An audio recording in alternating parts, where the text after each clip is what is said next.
नमस्कार, मैं हूं आपके साथ कविता राणा। इन दिनों ब्रिटेन के नए नवेले प्रधानमंत्री बोरिस जॉनसन का एक वीडियो वायरल हो रखा है।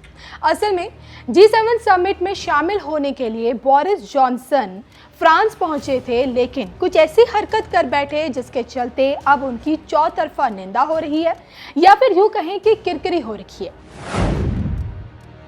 देखिए, आप भी इस वीडियो को देखिए। वीडियो में आप देख सकते हैं कि जैसे ही बोरिस जॉनसन फ्रांसीसी राष्ट्रपति इमैनुअल मैक्रोन के घर पहुंचे तो सामने जो मेज थी इमैनुअल मैक्रोन के सामने, उस पे अपना जूता रखते हुए दिखाई दिए। जी हाँ, और जैसे उन्हें पता चला उन्होंने झटके से अपना जूता हटा दिया। बस यही बोरिस जॉनसन की यही हरकत कैमरे में कैद हो गई और चारों तरफ उनकी इसी हरकत की अब चौतरफा निंदा हुई है।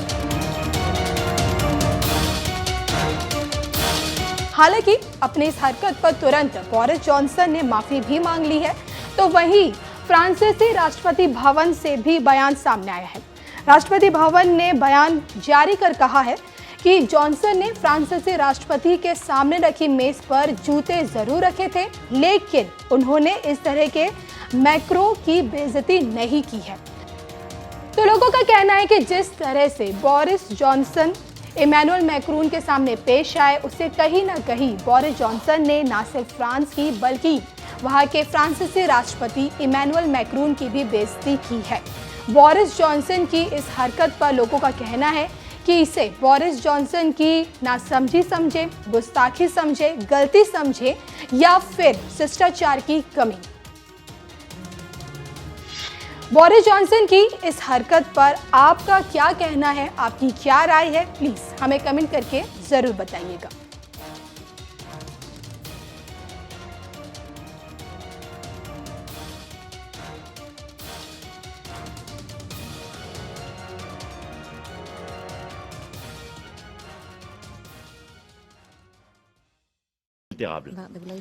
Quel que soit le moment et quelles que soient les circonstances.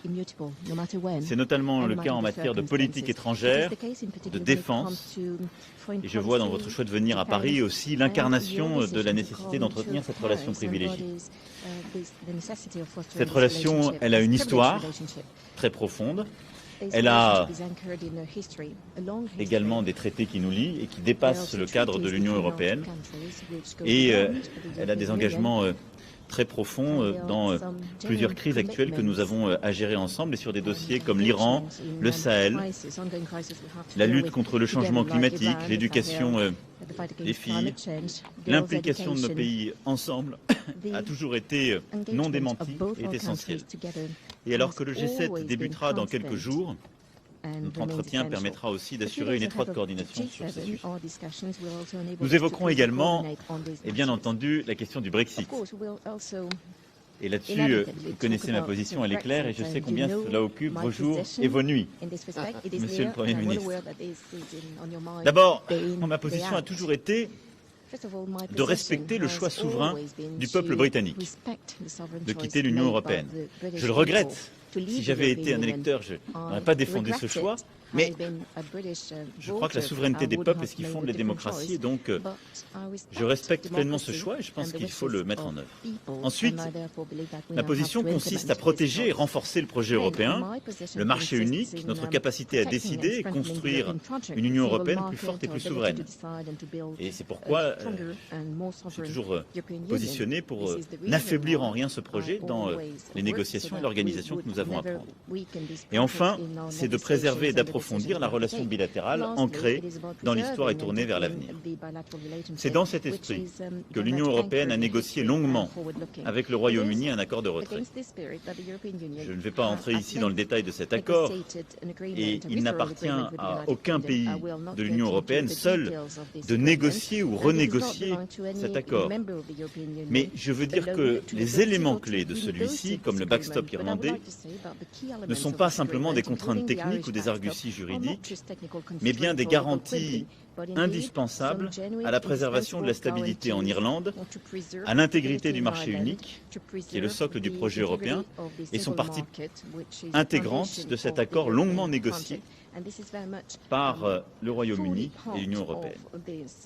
L'Union européenne a par ailleurs toujours dit sa disponibilité, en fonction des souhaits du Royaume-Uni, à discuter notre relation future, qui est au fond l'essentiel, et celui qui construit notre avenir commun. Nous discuterons dans quelques instants de tout cela avec Monsieur le Premier ministre. Je veux dire simplement, en ami et en allié au Royaume-Uni, que c'est à lui seul de choisir son destin. La manière dont il sortira de l'Union européenne et les fondements de la relation future qu'il veut bâtir avec l'Europe. Nous nous préparons quant à nous activement à tous les scénarios, notamment celui d'une sortie sans accord le 31 octobre, si cela devait être in fine le scénario retenu. Ce n'est pas le choix de l'Union européenne, mais c'est notre responsabilité commune à l'égard de nos citoyens, de nos territoires, de nos entreprises, de nous y tenir prêts.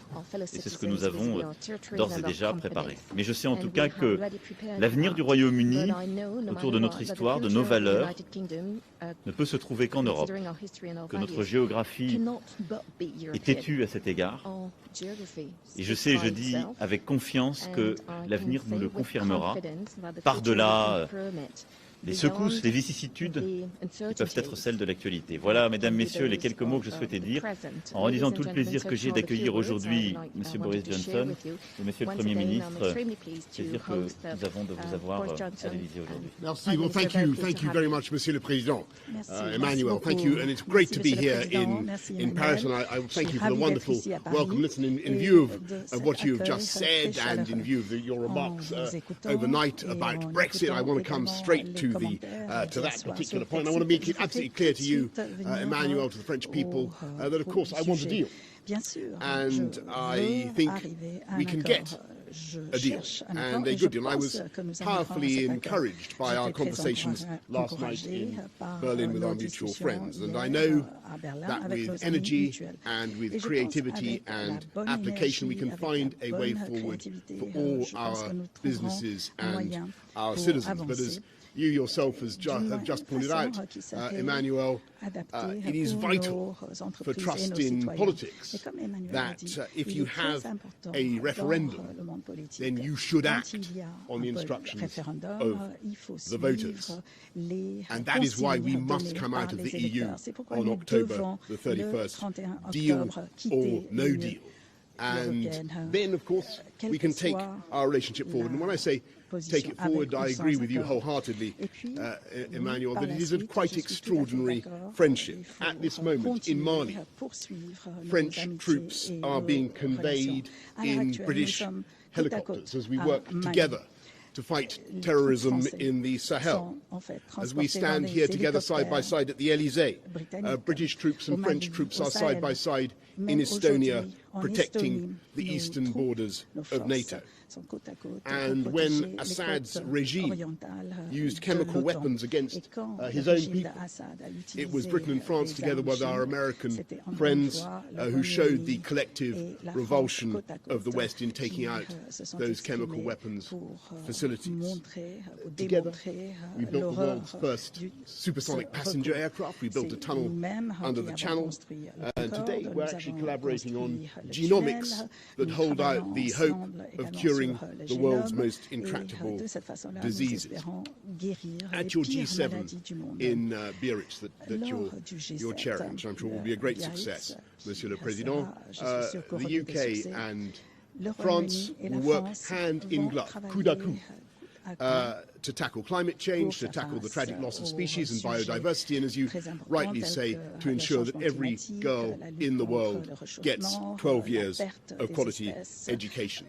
And I think whatever happens with Brexit, it is our joint ambition, UK and France, that we should deepen and intensify our economic interpenetration. And just as French buses, I'm proud to say, ply the streets of London, thanks to the unique openness of the UK economy. It is also a stunning fact that your beautiful TGVs run on steel railways made in Scunthorpe by British Steel. Not a lot of people know that. In fact, the British ambassador didn't know that. But there could be no more powerful metaphor, I think, for the cultural, the economic the political partnership between our countries. And I'm proud to say that in spite of some of the negative predictions over the last 3 years, our capital city in London remains one of the biggest